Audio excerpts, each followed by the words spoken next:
Welcome to Behind the Vials, a series where we sit down with the homeopath behind the practice. I'm Martine, and in each episode we go beyond the remedies to explore what really drew us to homeopathy, what lights us up and how it shapes our lives, and what else we get up to when we're not decoding symptoms or selecting potencies. It's a casual, soul-led chat between practitioners with the intention to inspire, connect, and remind us that healing is personal, playful, and deeply human. So settle in, let's go behind the vials. Hello, we're here with Penny Barron, and if you don't know who she is, we're about to find out who she is in Behind the Vials.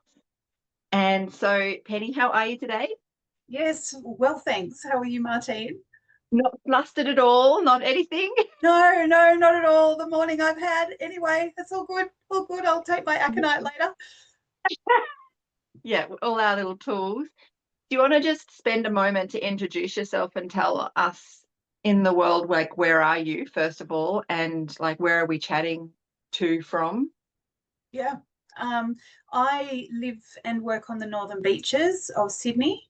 I work at the Harbord Homeopathic Clinic and have done for like 22 years, I think, now. And I started a friend of mine in final year homeopathy class asked me if I wanted to do a job doing admin at this clinic in Freshie. And back then it was called Harbord, and it was at Linley Jordan's home. And so, yeah, I grabbed it and started working there, just doing like 4 hours a week admin. And then that's led to me working. Well, I work at the clinic now 2 days a week. It's moved to Brookvale. And I also teach at Nature Care on the other days and run a student clinic as well in homeopathy. Yeah. Amazing. And that's so good that we have that teaching of homeopathy back in Oh, Australia.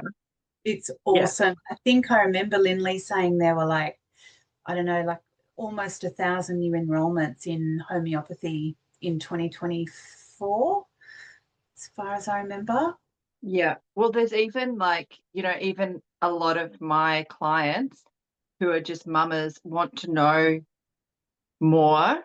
Yeah. And, we all know that homeopathy is a little bit of a bizarre methodology. Like it takes a little bit for it to be applied. I always say that I'm handing you the first aid kit only when I feel like it's not going to be sat on the shelf as a dust collector.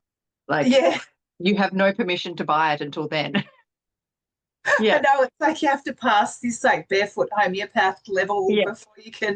before you can use it properly. Yeah. Yeah. And so my next question is, how did you even discover homeopathy? How did you even get into homeopathy in the first place? Yeah, okay. So I grew up in a very mainstream scientific household. My parents are geologists. And I remember this was in primary school. There was this naturopath mum whose kid went to my school. And every time after school that she would come pick her kid up, she was wearing like this flowy hippie dress. And all the other mums would whisper about her, like, she's a naturopath, she's a witch kind of thing. This was like back in the 70s. And I remember just looking at her, just being so fascinated because I'd never come across any of that before. And so then, kind of fast forward to year 11 when we're all needing to choose our careers, and nothing ever came up on that careers. You know how you did the checklist and it came up with whatever. Nothing would really feel right. And then one day again, I was reminded of that naturopath mother because there was another naturopath mum at the other school and that I went to, and it was a very conservative private school. Everyone was also calling that mum, a witch or whatever. And I was like, that's it. That's what I want to do. So I did a whole bunch of kind of going down rabbit holes and started off doing naturopathy. How Um, old are you at this point? well, I had started doing a science degree straight out of school because my parents were very upset that I wanted to be a naturopath, so they kind of didn't let me, and they sent me into science, like a med science type degree. And then I went away, came back. So I was probably about 25, 26 when I started. Mm-hmm. And then I came across homeopathy because once I started naturopathy, all the naturopath students were sitting around going, "Oh, we have to do this thing called homeopathy. I hate it. I don't want to do it." And I was like, "Yeah, why should we have to do it?"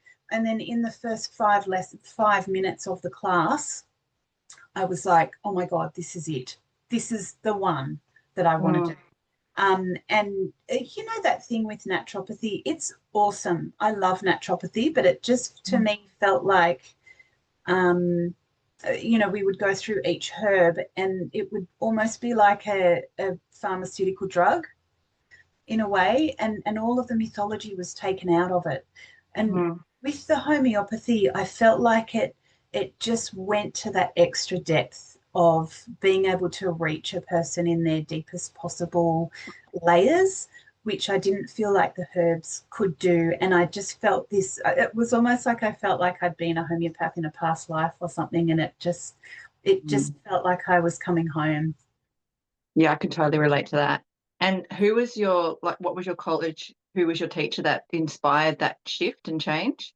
Mary Bentley was my first homeopathy teacher in first year, Yeah. and I was at Nature Care. I studied at Nature Care. Yeah, amazing. So, do you have any particular methods that you enjoy following now? Yeah, you're talking about like the techniques of homeopathy, Yeah. like the Without going into like massive detail, but do you favor anything? Do you lean into something more than others?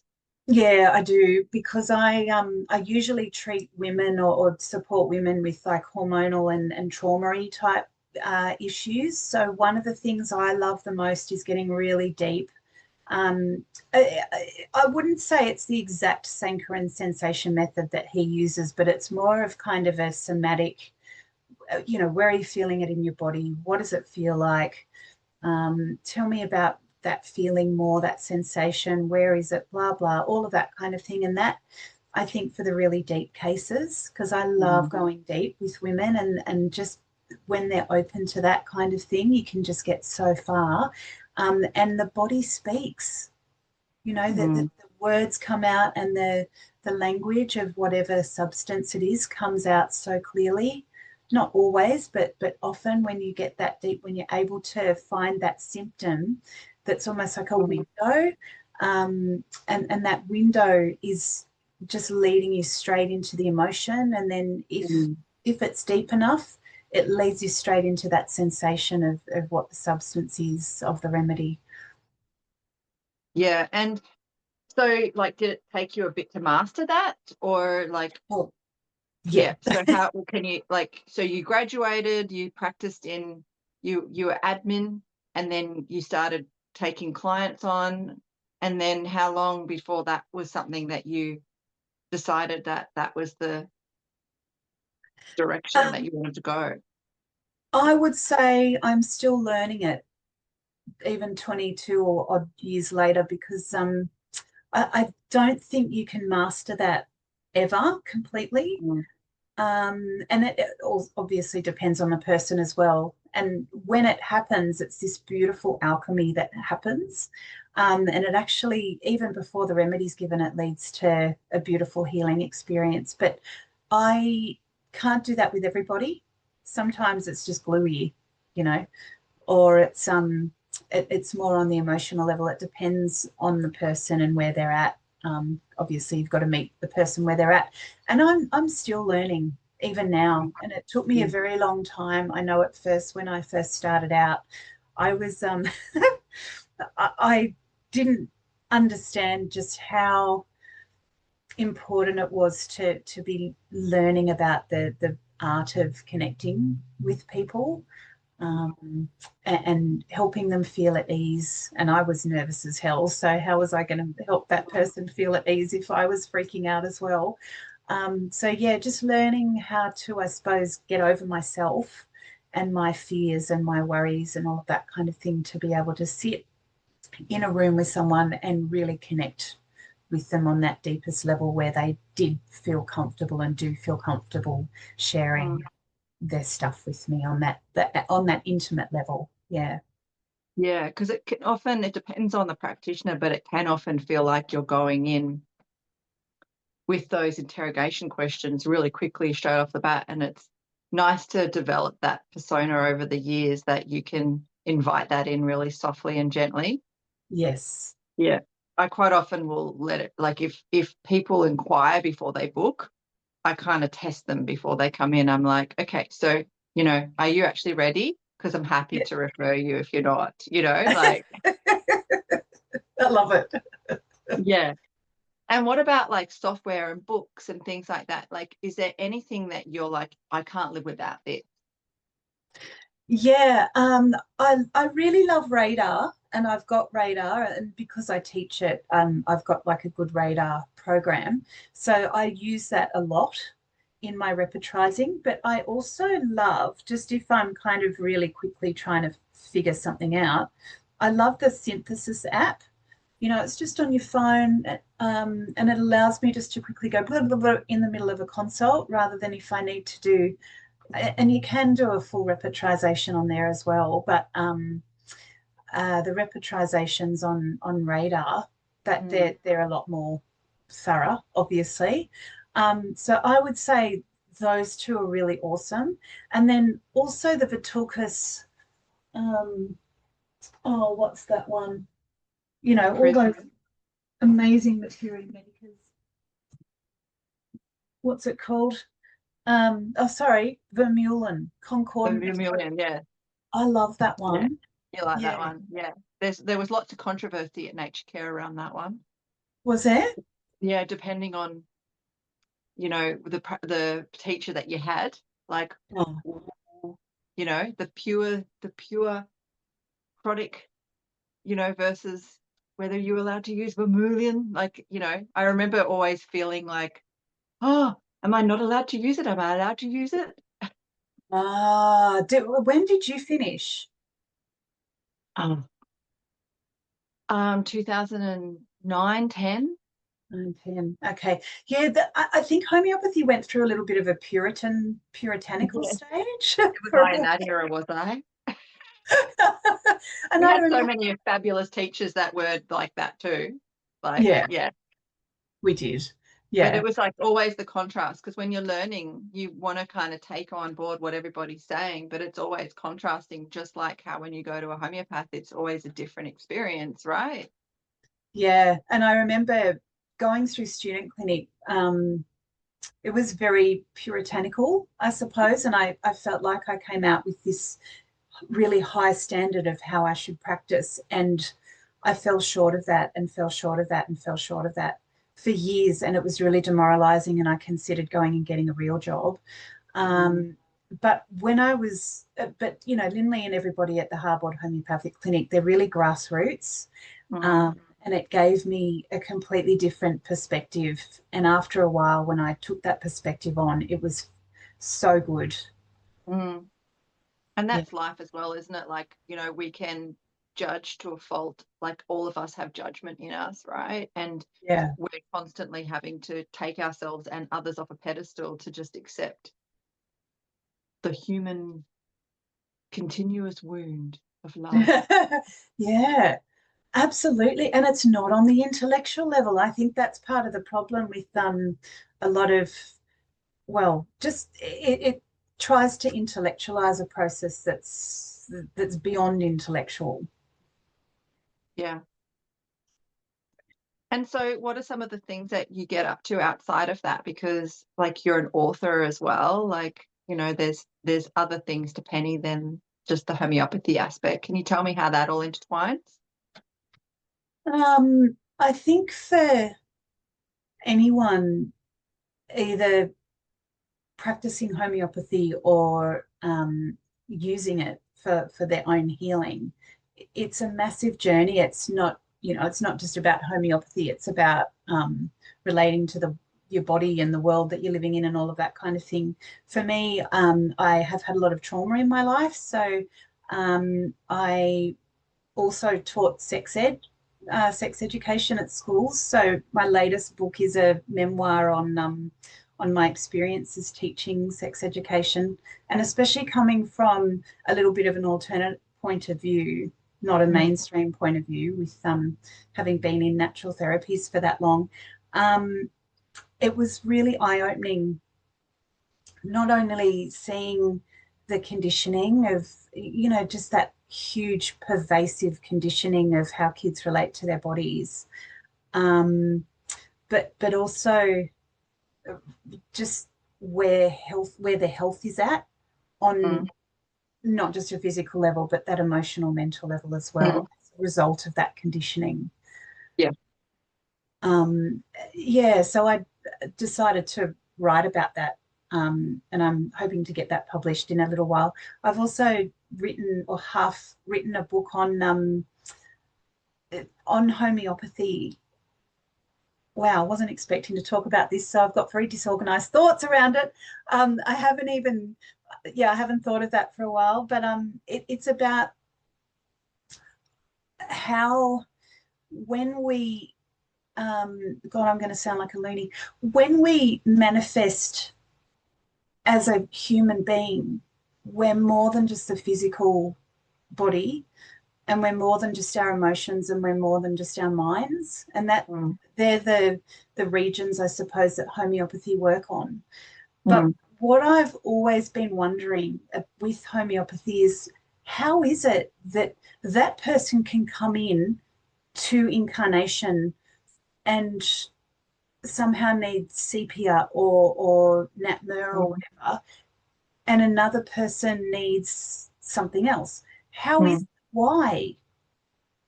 How does it all work in terms of that higher kind of manifesting?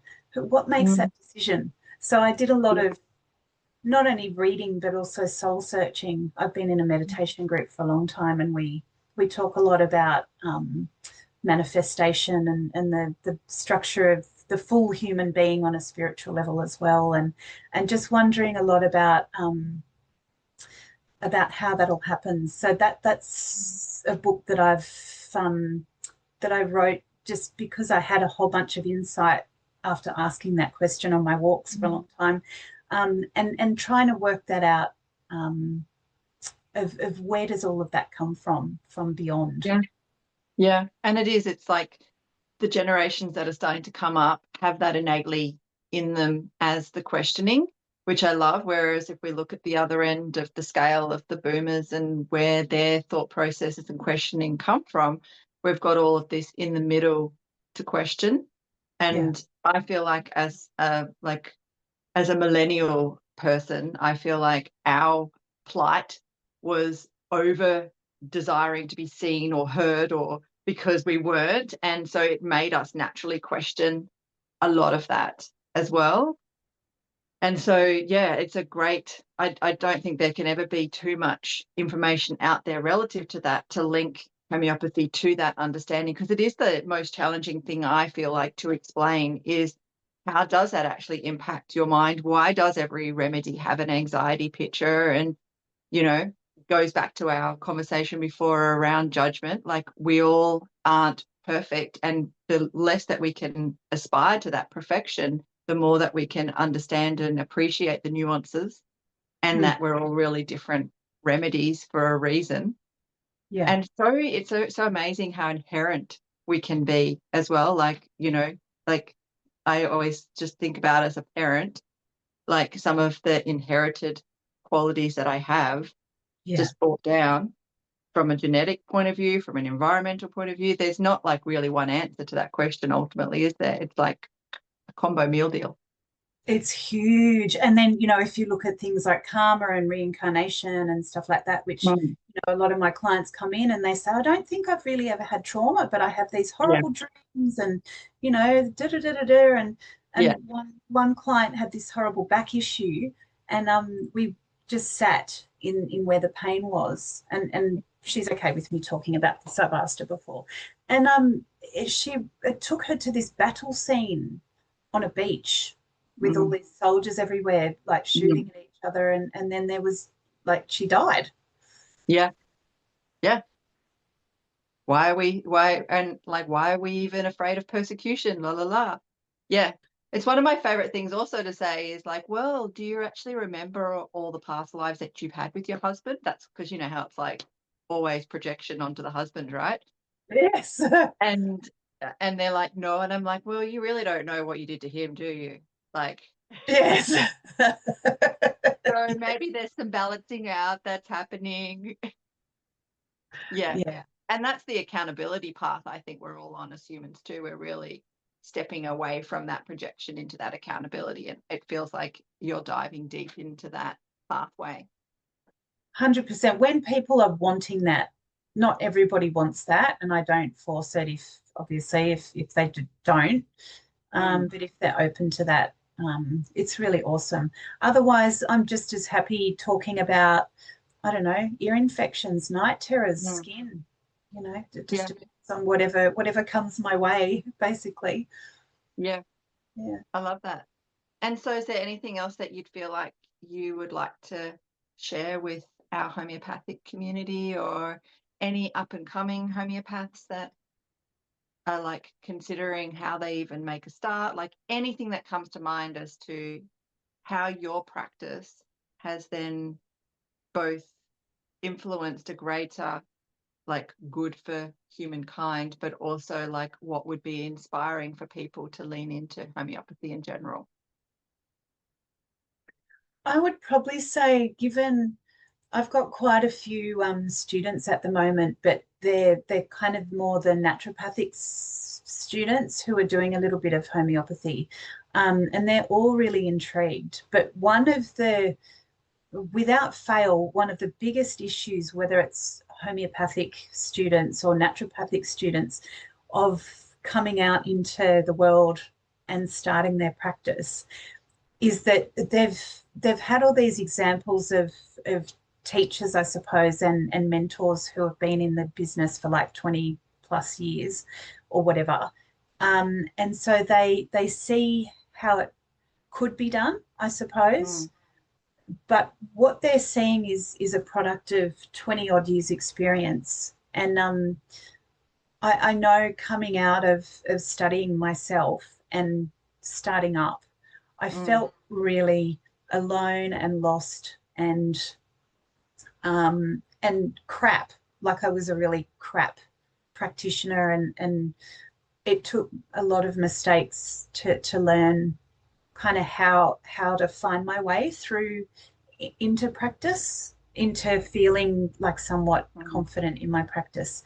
And I just want to tell those people who are just starting out or who are going through a hard time in their practice because they're, I don't know, struggling to find clients or struggling to connect to their clients or whatever it is, that this, I think, is one of the hardest careers in the world, homeopathy especially. And you're alone a lot, and you're really kind of battling against your own self a lot of the time. But I just can't imagine doing anything else. It's the best ever, best career ever if you can manage to make it work. And there are so many resources out there, like the Aurum Project, connecting homeopaths, like that AHA program now. I can't remember what that's called, but there's a little program for new graduates. For new students, yeah. It's free for the AHA if you're a student as well. Yeah, and a lot of people are now starting to kind of get together in more group type settings in order to support each other. So it's out there. The support is out there. It's a really incredible career if you can manage to get through those hard first few years. And I would suggest having a money job on the side so that you can kind of build up your homeopathy.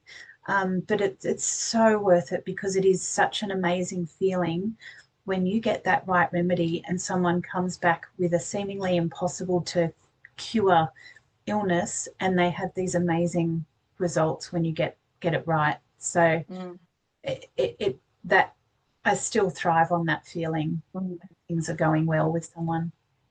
And it's fascinating to hear that you said that you felt still alone, even though you were surrounded probably and set up with, the Harbord Homeopathic clinic crew, you know, I so it is still, you still perceive it as a solo journey, regardless of who you are and what is surrounding you in a way.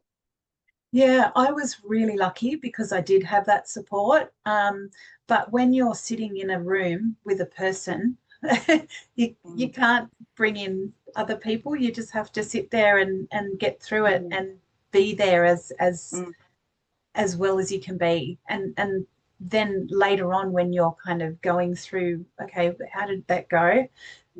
It's a very confronting process at first, I think, to be doing that and to be hearing. I think it puts us in such a big position of responsibility because we're hearing these people's confessions.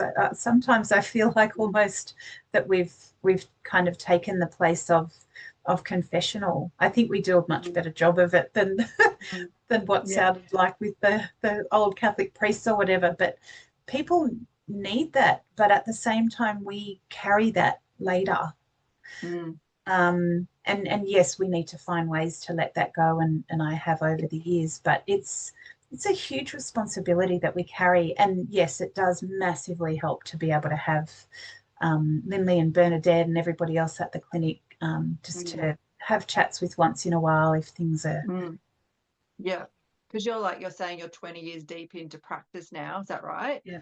Yes. Yeah, and so you would have also seen how homeopathy's changed over that 2 decades and how you've then adapted as a practitioner, not because of just of your experience, but if you were graduating today, how different would that be coming in, and what would you perceive as some of the challenges that new practitioners would find that you didn't necessarily have, or what would you think are some of the perks that new practitioners would have that you didn't have?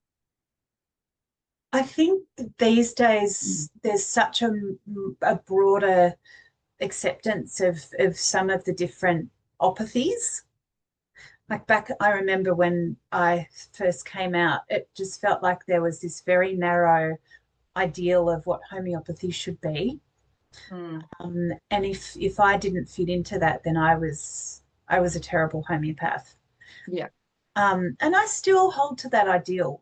You know, the light cures like the simillimum, all of that.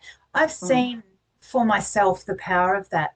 It's just that sometimes there are other blockages or other issues that have come up that that get in the way of that working. So then there needs to be a little bit more wiggle room in terms of, you know, maybe possibly isopathy or autoisopathy or tautopathy or whatever the other opathy that you're using. And there's so many potential possibilities out there for being able to help a client now, rather than just being stuck if the simillimum isn't reaching far enough. So that side of things I think is awesome. I also think, you know, looking at the Banerjee method or human chemistry, the Ton Janssen method, all of those different methods can be really helpful if you just feel like you're not able to get into the deeper constitutional prescribing. I think there's a lot of that now that just wasn't around, or maybe it just wasn't as accessible back when we were starting out. So I think that is a really good thing, but it can also be really overwhelming if you're faced with all of these different things and where do I go? And also I think AI, I don't know, because AI can give you all this amazing information and collate it and put it together beautifully, but it's not perfect, and that there's the potential for a lot of mistakes to be made with AI, and the potential for people to rely on it too much and it not giving them what they need. Yeah. And that's, I think, like everything in that AI circle, like you punch it in and then you modify it. But I feel like I've done that with radar the whole time anyway, right? It's just another version of like, okay, well, I've got some ideas. Where do I want to go from there? And you can only develop that intuition with the remedies through time. And you can really only develop the understanding through experience of seeing them in action. So there's no real shortcuts there. Yes, 100%. There's no shortcuts that are going to take you through to being able to kind of wield the remedies effectively, aside from trial and error and mistakes, and building your intuition around it all and experiencing the remedies for yourself. Yeah. Well, thanks, Penny. Have you got anything else that you want to share before we toodle off?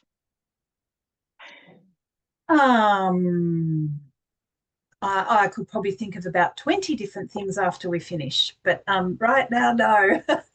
Well, we can come back to another behind the vials when I've done all the homeopaths.